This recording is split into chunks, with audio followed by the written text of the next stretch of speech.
আসসালামু আলাইকুম ওয়া রাহমাতুল্লাহি ওয়া বারাকাতুহু।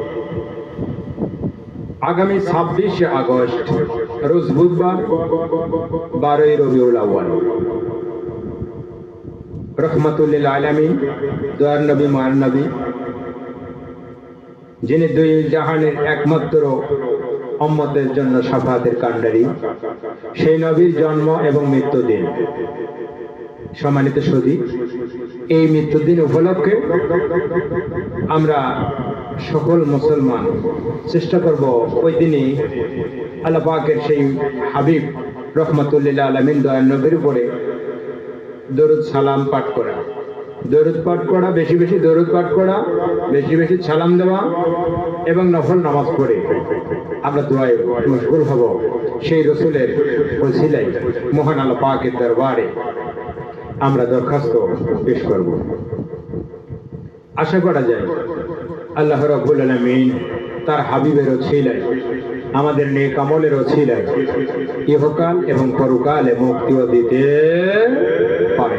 কথা বলেন ঠিক কিনা? আর শুক্রবার পাওয়া যাবে। আল্লাহর নবী বাড়াই রবিউল আউয়াল,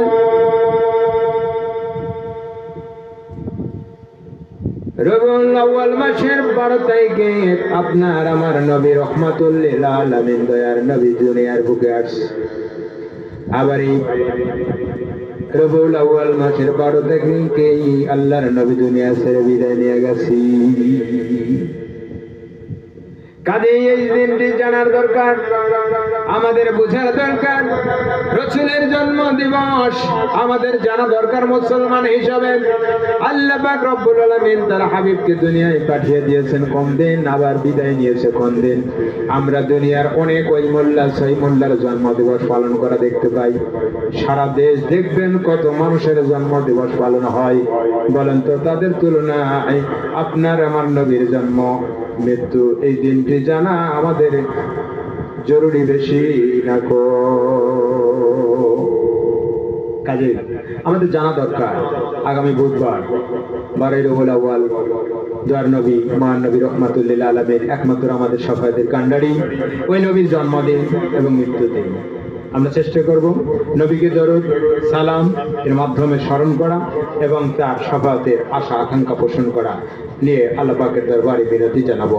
আল্লাহ আমাদের সকল প্রকার নেক আশা আকাঙ্ক্ষা পূর্ণ করুন, আমিন। আসসালামু আলাইকুম ওয়া রাহমাতুল্লাহি ওয়া বারাকাতুহু।